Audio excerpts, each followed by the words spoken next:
അപ്പോൾ പോണ്ടിച്ചേരിയിലെ വൈറ്റ് ടൗണിലൂടെ നമ്മളിങ്ങനെ നടക്കുകയാണ്. നമുക്കൊപ്പം ദാ വൈറ്റ് കോട്ടൊക്കെ ഇട്ട് നല്ല നമ്മുടെ 2024 നീറ്റ് എൻട്രൻസ് എക്സാമിന് 700 മുകളിൽ സ്കോർ കരസ്ഥമാക്കിയ മിടുക്കരായ വിദ്യാർത്ഥികളുണ്ട്. അപ്പോൾ തീർച്ചയായിട്ടും 2025 നീറ്റിന് വേണ്ടിയിട്ട് പ്രിപ്പയർ ചെയ്തുകൊണ്ടിരിക്കുന്ന വിദ്യാർത്ഥികളോട് അവർക്ക് ഒരുപാട് കാര്യങ്ങൾ പങ്കുവയ്ക്കാനുണ്ട്. അപ്പോൾ നമുക്കറിയാം അവരുടെ ഒരു പ്രിപ്പറേഷൻ സ്റ്റേജ് എന്ന് പറയുന്നത് ഈ ഒരു സമയം എന്ന് പറഞ്ഞാൽ കഴിഞ്ഞ വർഷത്തെ പോലെ അല്ല. കഴിഞ്ഞ വർഷം ഇവര് ഈ സമയത്ത് പ്രശ്നങ്ങളിലൂടെ പോയിട്ട് ഈ വർഷം അത്യാവശ്യം നല്ല ടെൻഷൻ അടിച്ചവരാ. അത് ഓർക്കുമ്പോ എപ്പോഴും മുഖം മാറി കണ്ടോ ഇല്ല, എല്ലാരും ഭയങ്കര തിരിച്ചുകൊണ്ട് വന്നാണ്. പെട്ടെന്ന് തന്നെ അതങ്ങനെ ഓർത്തിട്ട് ഞെട്ടിപ്പോയി അല്ലേ. കഴിഞ്ഞ വർഷം ഉണ്ടല്ലോ നമ്മള് പഠിച്ചുകൊണ്ടിരുന്നു, ഏറ്റവും ഡിഫിക്കൽട്ടി ഉണ്ടായിരുന്ന സബ്ജക്ട് ഏതായിരുന്നു? എനിക്ക് ഏറ്റവും കൂടുതൽ ഡിഫിക്കൽട്ടി ഫിസിക്സിലായിരുന്നു. ഞാൻ കേട്ടിട്ടുള്ളതും അത് തന്നെയാണ്. അപ്പൊ അതെങ്ങനെയാണ് ഓവർകം ചെയ്തത്? ഫിസിക്സിലെ ഡിഫിക്കൽട്ടി ഓവർകം ചെയ്യാൻ നമുക്ക് കുറേ പ്രോബ്ലംസ് ചെയ്യാം. അതാണ് ലൈക്ക് ഏറ്റവും ഫസ്റ്റ് കാര്യം അതാ ചെയ്യേണ്ടത്. അപ്പം പ്രോബ്ലംസ് നമ്മൾ പേപ്പറിൽ കുറേ കണക്ക് ചെയ്ത് പഠിക്കാം. എന്നിട്ട് നമ്മൾ ബ്രില്യൻറ്റിൽ എല്ലാ ടെസ്റ്റും ചെയ്യണം, എല്ലാ ഫിസിക്സ് എല്ലാ ക്വസ്റ്റ്യനും ചെയ്യണം. നമ്മൾ ഒരു ക്വസ്റ്റ്യനും വിടാൻ പാടില്ല.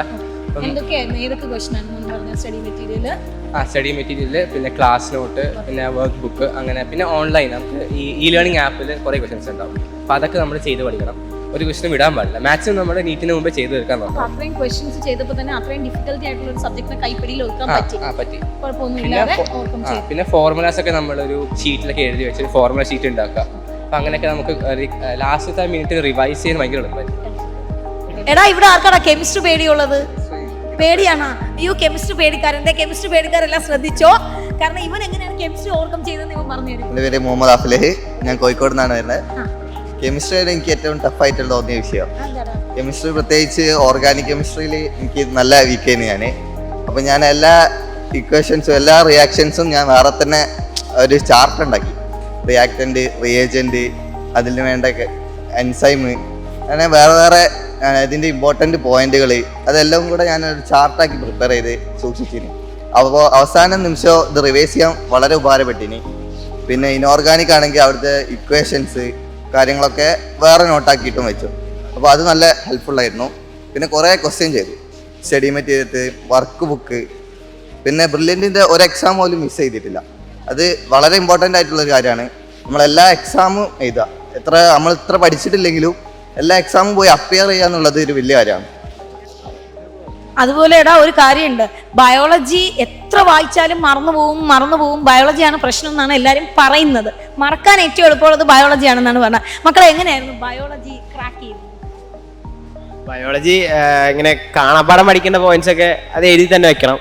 അത് ഒരു ബുക്കിൽ എഴുതി അത് അവസാനം ഇടയ്ക്കിടയ്ക്ക് നോക്കുക. കുറച്ചുകൂടെ സ്പെസിഫൈ ചെയ്ത് പറഞ്ഞാൽ കാണാപ്പാടം പഠിക്കേണ്ട ടോപ്പിക് എന്ന് പറഞ്ഞാൽ എന്തൊക്കെ? ഇങ്ങനെ കാണാപ്പാടം പഠിക്കേണ്ട പേരും നമ്പറും അതൊക്കെ ഒരു ബുക്കിൽ പേപ്പറിൽ എഴുതിയിട്ട് അത് ഇടയ്ക്കിടയ്ക്ക് റിവൈസ് ചെയ്യുക. പിന്നെ ഈ അനാറ്റമിയിലെ കുട്ടികൾ പൊതുവെ ചോദിക്കുന്ന ഒരു കാര്യമാണ്, അനാറ്റമിയിലെ പേരുകളും സാധനങ്ങളും അതൊക്കെയാണ് മറന്നു പോകുന്നത് എന്നൊക്കെ പറയും. മോർഫോളജി ഒക്കെ പഠിക്കുമ്പോൾ അതൊക്കെ എങ്ങനെയാണ് പഠിച്ചത്? മോർഫോളജിയിൽ എക്സാമ്പിൾസ് ഒക്കെ കോഡാക്കി തന്നെ പഠിക്കണം, അതല്ലാണ്ട് ഒരു വഴിയില്ല. അത് എല്ലാം ഫ്ലവേഴ്സിന്റെ ഒക്കെ ഫോം അതൊക്കെ കോഡാക്കി പഠിക്കുക. പിന്നെ അല്ലാത്തതൊക്കെ നമുക്ക് കോൺസെപ്റ്റ് വെച്ചും ഇപ്പോൾ ഫോട്ടോസിന്തസിസ് അതൊക്കെ കോൺസെപ്റ്റ് ഉണ്ടാക്കി നമുക്ക് ചെയ്യാന്നേ ഉള്ളൂ. അതൊന്നും പിന്നെ കാണാപ്പാടം പഠിക്കുന്ന കാര്യമില്ല. ബാക്കിയൊക്കെ NCERT വായിച്ച് ഒരു പ്രാവശ്യം ഒന്ന് എക്സാമിന് മുന്നേ വായിക്കുക, എല്ലാം വായിച്ച് കംപ്ലീറ്റ് ചെയ്യാൻ നോക്കുക. എല്ലാ മോഡൽ എക്സാമിന് മുമ്പ് ഒരു പ്രാവശ്യം വായിക്കുക? അല്ലല്ല, നീറ്റ് എഴുതാൻ പോണതിന് മുന്നേ എല്ലാം ഒന്ന് കംപ്ലീറ്റ് ചെയ്ത് പോകണം. അതായത് മോഡൽ എക്സാമിന് ഇടയ്ക്ക് കൂടെ ക്വസ്റ്റ്യൻ ചെയ്ത് കൊണ്ടുപോകാം. എടാ എനിക്ക് തോന്നുന്നു നിങ്ങൾ ഈ സമയത്ത് ഭയങ്കര ടെൻഷനൊക്കെ ഉണ്ടായിട്ടുണ്ട് അല്ലേ? ഒരുപാട് ടെൻഷൻ വന്നപ്പോൾ, ഒരുപാട് ആങ്ഷ്യസ് ആയപ്പോൾ അതെങ്ങനെയാണ് ഓവർകം ചെയ്യുന്നത്?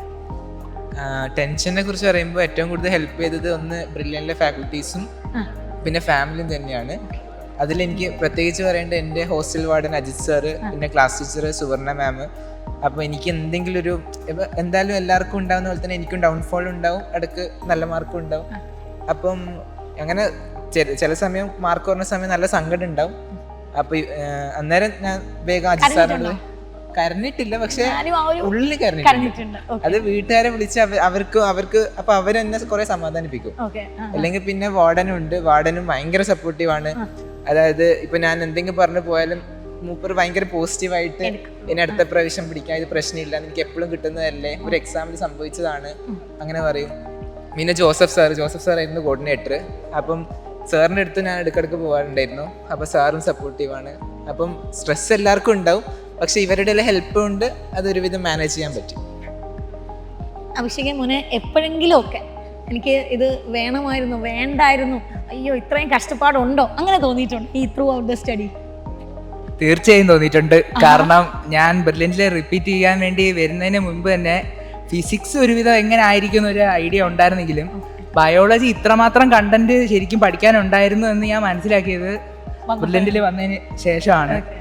ഓരോ പാഠങ്ങളിലും ഇത്രയും കാര്യങ്ങൾ ശരിക്കും പഠിക്കാനുണ്ടായിരുന്നു, അല്ല ജസ്റ്റ് നമ്മൾ ഒന്ന് ഓടിച്ചു വിട്ട് വായിച്ചിട്ട് നമ്മുടെ സ്കൂളിലൊക്കെ എക്സാമിന് എഴുതാൻ പോകുന്ന കണക്കല്ല എന്ന് മനസ്സിലാക്കിയപ്പോൾ ആദ്യമൊക്കെ ടെൻഷനായിരുന്നു ഇത്രയും കാര്യങ്ങൾ എങ്ങനെ പഠിച്ചു വെക്കുമെന്ന്. പിന്നെ അരവിന്ദ് ഇപ്പോൾ പറഞ്ഞതുപോലെ കാണാതെ നമ്മൾ ഒരു രീതിയിലും നമുക്ക് ഓർത്ത് വെക്കാൻ പറ്റാത്ത കാര്യങ്ങൾ ഒരു പുസ്തകത്തിനകത്ത് എഴുതിയിട്ട് അത് നമ്മൾ പ്രത്യേകം മാറ്റി വെച്ച് പഠിക്കുക.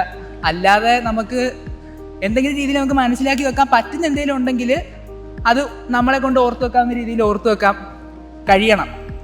പിന്നെ ഫോട്ടോസിന്തസിസ്, റെസ്പിറേഷൻ അതുപോലത്തെ പാഠങ്ങളൊക്കെ അത് പഠിപ്പിക്കുന്ന സാറുമാർ ആ പഠിപ്പിക്കുന്ന രീതിയിൽ തന്നെ നമ്മളങ്ങ് ഫോളോ ചെയ്ത് കഴിഞ്ഞാൽ സുഖമായിട്ട് അത് ക്രാക്ക് ചെയ്യാൻ പറ്റുന്നതേ ഉള്ളൂ.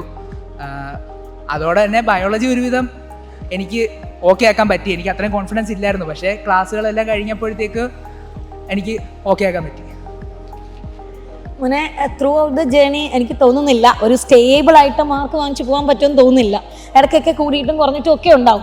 ആ ഫ്ലക്ച്വേഷൻസിനെ, പ്രത്യേകിച്ചും താഴേക്ക് പോകുമ്പോഴുള്ള ആ ഫ്ലക്ച്വേഷനെ മോൾ എങ്ങനെയായിരിക്കും ഓവർകം ചെയ്തത്? എക്സാംസിന് മാർക്ക് ചില സമയത്ത് കൂടും, ചില സമയത്ത് കുറയും. അതിപ്പോൾ എല്ലാ പോർഷൻസും കവർ ചെയ്യാൻ പറ്റിയില്ലെങ്കിൽ സ്വാഭാവികമായിട്ട് മാർക്ക് കുറയും. എന്ന് വെച്ചാൽ ആരും ഒപ്പിച്ച് പഠിച്ചു പോകരുത്. പഠിക്കുന്ന കാര്യങ്ങൾ നല്ല രീതിയിൽ പഠിക്കുക. പഠിച്ചു കഴിഞ്ഞാൽ അതിൽ നിന്ന് ഏത് ക്വസ്റ്റ്യൻ ചോദിച്ചാലും അത് ചെയ്യാൻ പറ്റണം.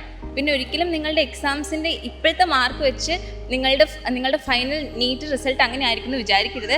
അത് കംപ്ലീറ്റ്ലി അൺഎക്സ്പെക്റ്റഡ് ആയിരിക്കും. നിങ്ങൾ എത്രത്തോളം എഫേർട്ട് ഇടുന്നുണ്ടോ അതിനെ ഡിപ്പെൻഡ് ചെയ്തായിരിക്കും നിങ്ങളുടെ ഫൈനൽ സ്കോർ കിടക്കുന്നത്. അതൊരിക്കലും ഇപ്പോഴുള്ള നിങ്ങളെ മാർക്ക് വെച്ച് നിങ്ങൾ വിഷമിക്കരുത്. അതൊരിക്കലും നിങ്ങളുടെ പൊട്ടൻഷ്യലിനെ ഡിറ്റർമൈൻ ചെയ്യുന്നില്ല. അപ്പോൾ നിങ്ങൾ നിങ്ങളിൽ വിശ്വസിക്കുക, പഠിക്കുക, എഫേർട്ട് ഇട്ടിട്ടുണ്ടെങ്കിൽ അതിൻ്റെ റിസൾട്ട് ലാസ്റ്റ് എന്തായാലും കിട്ടിയിരിക്കും. ഈ ഡോക്ടർ എന്ന് പറയുന്ന സ്വപ്നം എപ്പോഴാണ് മോളെ കണ്ടു തുടങ്ങിയത്? ഞാൻ 10th കഴിഞ്ഞിട്ട് സയൻസ് സ്ട്രീം ഒന്ന് ചൂസാക്കി കഴിഞ്ഞപ്പോഴാണ് എനിക്ക് ഡോക്ടർ എന്നൊരു സ്വപ്നം എൻ്റെ ഇങ്ങനെ വരാൻ തുടങ്ങിയത്. പിന്നെ എന്താ പറയുക, കണ്ട ഡോക്ടേഴ്സും പിന്നെ ഇപ്പം ഹോസ്പിറ്റലിൽ പോകുമ്പോൾ നമ്മളിപ്പം എൻ്റെ പാരൻസ് ഇങ്ങനെ കാണിക്കാൻ പോകുന്ന ഡോക്ടേഴ്സിനൊക്കെ കാണുമ്പോൾ അവരുടെ ഒരു രീതി, ആ ഒരു അവരുടെ ഉള്ള കുറേ വാല്യൂസൊക്കെ കാണുമ്പോൾ ആണ് മനസ്സിലായി ഇതൊരു ഒത്തിരി എന്താ പറയുക സെർവിറ്റ്യൂഡുള്ളൊരു പ്രൊഫഷനാണ്. നമ്മൾക്ക് ഒത്തിരി റെസ്പോൺസിബിലിറ്റീസ് തരുന്നൊരു പ്രൊഫഷനാണ്. അതൊക്കെ കാണുമ്പോഴാണ് എനിക്കിങ്ങനെ ഒരു ഇതിലോട്ട് വരണമെന്ന് തോന്നിയത്.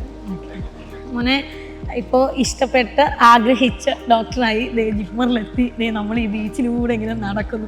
ഈ ഒരു സമയം എന്താ മോനെ പറയാനുള്ളത്?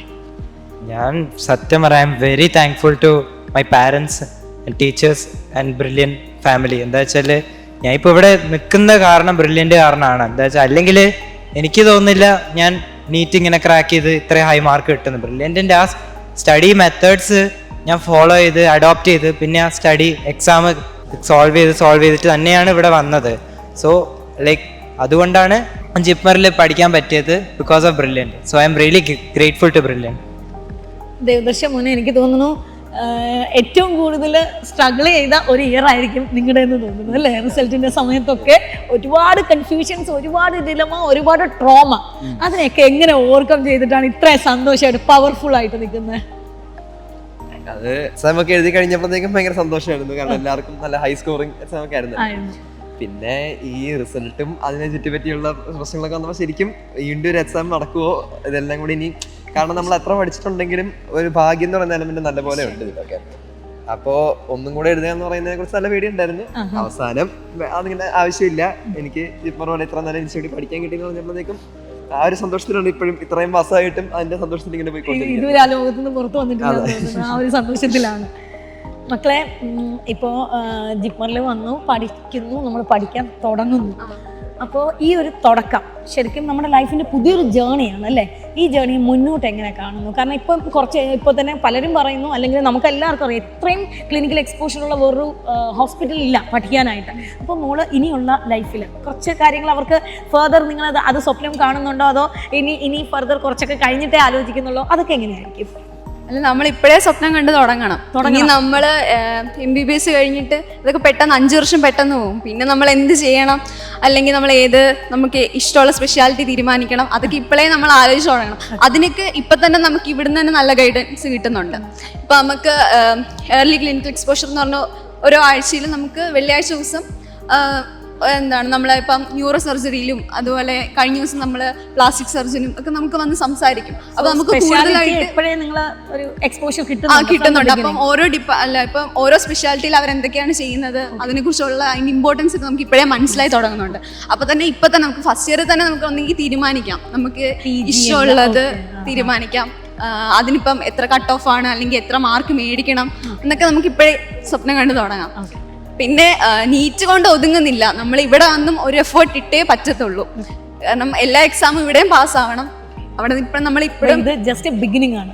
ഇനി നമുക്ക് ഒരുപാട് അതിൽ കൂടുതൽ പഠിക്കാനുണ്ട്. ഇപ്പോൾ മക്കളെ ബ്രില്യൻറ്റിനോടൊപ്പം ചേർന്ന് ഇതിന് വേണ്ടിയിട്ടുള്ള ഒരു തീവ്ര ശ്രമം നടത്തിയപ്പോൾ ഏറ്റവും കൂടുതൽ അവിടെ നിന്ന് കിട്ടിയതിൽ മോന് യൂസ്ഫുൾ ആയിട്ടുള്ള ഈ ഒരു നടത്തത്തിലേക്ക് നയിച്ചതിൽ ഏറ്റവും യൂസ്ഫുൾ ആയിട്ട് തോന്നിയത്?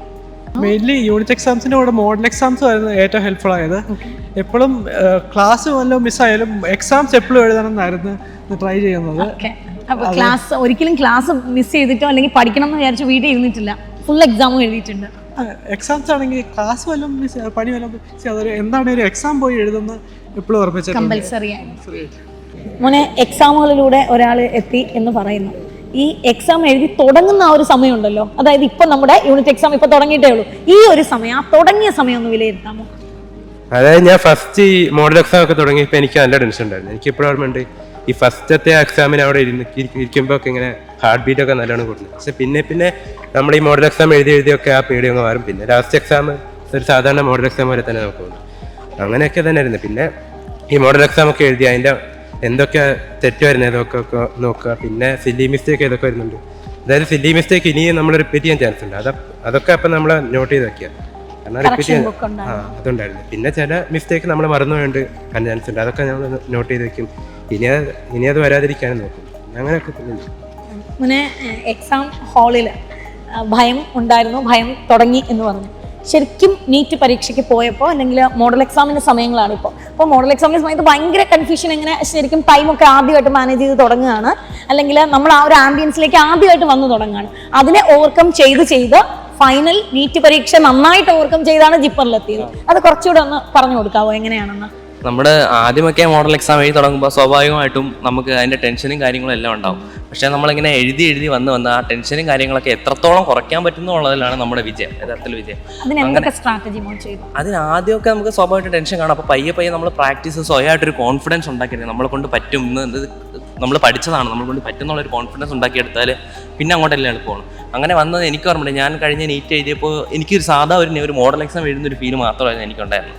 ക്ലാസ് ഇരുന്നപ്പോഴും എനിക്ക് വലിയ ഒരു പ്രശ്നങ്ങളോ ടെൻഷനോ കാര്യങ്ങളോ ഒന്നും തോന്നിയിട്ടില്ലായിരുന്നു. ഇതൊരു സാധാ മോഡൽ എക്സാം ഇറങ്ങി വന്നപ്പോൾ എൻ്റെ അച്ഛൻ എൻ്റെ അടുത്ത് ചോദിച്ചാൽ എനിക്ക് ഓർമ്മയുണ്ട് എങ്ങനെ ഉണ്ടായിരുന്നു ചോദിച്ചാൽ അവർ സാധാ ഒരു മോഡൽ എക്സാം എഴുതിയൊരു ഫീൽ അത്ര ഉണ്ടായിരുന്നു.